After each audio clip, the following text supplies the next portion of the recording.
Alright, everybody, welcome back. I'm sure you've all seen already, but we actually just got a dev log for those new Fox 3, active radar arming missiles that we've been anticipating coming this patch for, past couple months now. And when I saw that, of course, I was super excited for it, but I also thought that, wait a second, this is officially the end of the R-27ER era. This missile has been meta for such an incredibly long time. It's been a year and a half since the R-27ER came out, and I might be wrong, but I'm pretty sure this is the longest time frame we've had a single missile be the top dog for. For those who weren't around, the R-27ER actually wasn't on the MiG-29 on release. It was performing poorly, unfortunately. It was a mixture of the aircraft handling weird and instructor, and the US actually didn't have a rank 7 premium that was at these higher BRs at the time. The MiG-23ML had been added, but the US only had the A6. There was no F4S in the game yet. So Russian teams were getting slammed, and then Gaijin overreacted and gave the MiG-29 to the R-27ER instead. And ever since then, Russia has been the undisputed king of basically any radar engagement. Not just because, of course, it does have a longer range, and I'll get to that here in a little bit, but the massive thing is just its acceleration. It is faster and accelerates better than any other radar missile in the game right now, and so every joust it is going to win. Someone can launch their Sparrow after you, and your missile will still get there first the majority of the time.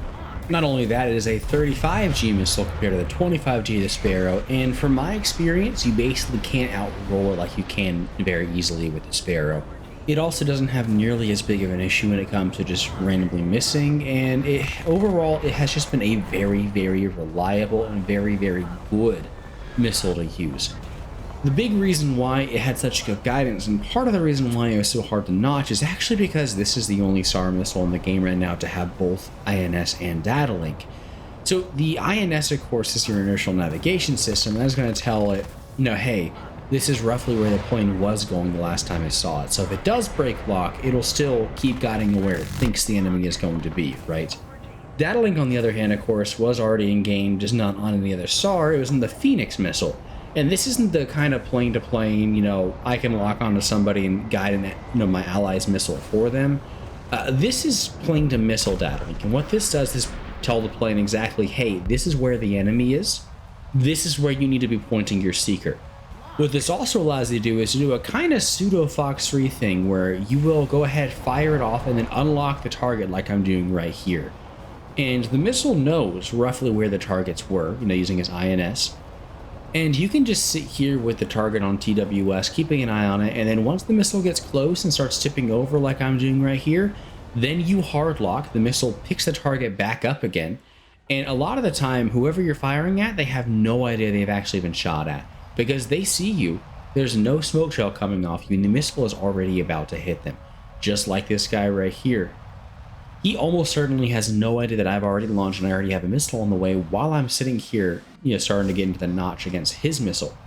BVR, of course, isn't really a meta right now, and I doubt it will be next patch either, just because of the way the game is played out and how strong multipath is, but I do enjoy doing it from time to time, and whenever I pull off shots like that, it just feels so incredibly satisfying.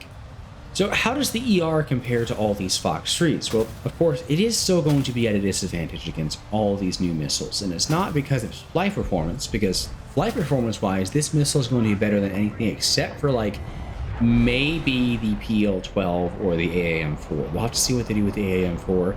Everything I've seen says that it should actually be like AMRAAM C5 level. I'm really shocked they're adding it, but they may just gimp it like they did with the AAM-3. Regardless, with all the other normal missiles like the R-77, the AMRAAM, the Mika, the ER is going to absolutely clear all of them in terms of kinematic performance. They may accelerate a bit faster than them, especially the R-77, but when it comes to maintaining its energy and actually having that long-range performance, yeah, the ER is still going to be your best bet. It has more range and better kinematic potential than all of them, so if you're just talking about locking somebody up and firing at them from extreme range, the ER is going to be better.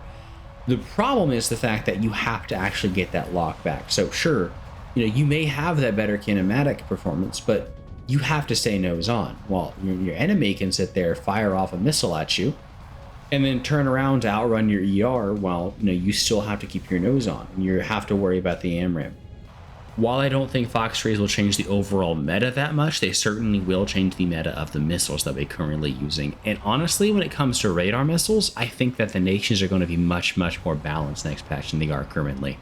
As it stands, the ER is just so much better than any other missile that any other nation has, and these new missiles, for the most part, are going to be relatively close to each other in performance. We do have the possible exception of the AAM-4 and the definite exception of the Mika. The Mika is just an oddball. It's supposed to have less range than the other ones, but when it comes to that dogfight performance, it's just going to be unparalleled. 50G thrust vectoring missile is great for these, furballs that we have in War Thunder, and hopefully we're going to have a reduction to player counts as well. So the slightly smaller load that the Mirage 2000 has compared to something like the F-15 won't really impact it that much. But that's besides the point. Essentially, the ER will still be able to fight these things. It won't be completely powerless, but it will be at a disadvantage compared to, basically everything that has all these new active radar arming missiles. And that doesn't really matter that much anyways in terms of, playing Russia, because they have actually also teased the SE-27SM. So you're going to get a flanker that has the R-77s and not just the MiG-29 SMT. This does mean, however, that these lower BR planes, like the MiG-29 that I'm flying right here, which is at 12.0, might have a much harder time next update, because I personally don't think we're really going to get the decompression that we desperately need. I'd honestly be shocked if we get 13.0 for all these active radar homing slingers.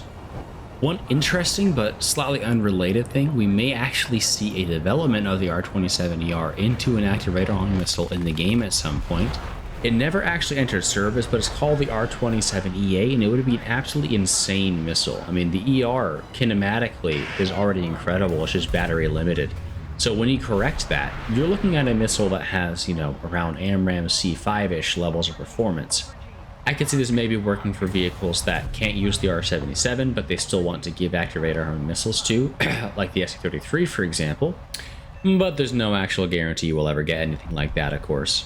Before I get 15 million questions asked me, I'm just going to go ahead and nip this in the bud and say I don't actually know when the next update is coming out. It's going to be sometime in June. That's pretty much all I can say in that regard. So for everyone trying to enjoy these, you have like a little bit less than a month until you have to worry. I'm also hoping for a MiG-29 flight model fix in the meantime, because the current one just isn't nearly as fun as the old one. Apparently it's missing some low speed performance, so that'd be nice if it got fixed. In any case, hope you enjoyed the video. If you did, let me know in the comments down below. I mean, what are y'all looking forward to in this next update? That F-15C, F-15J combo is definitely calling to me, and I'm very much looking forward to that. Hope y'all enjoyed, and hope you have a great day as well, so peace, y'all.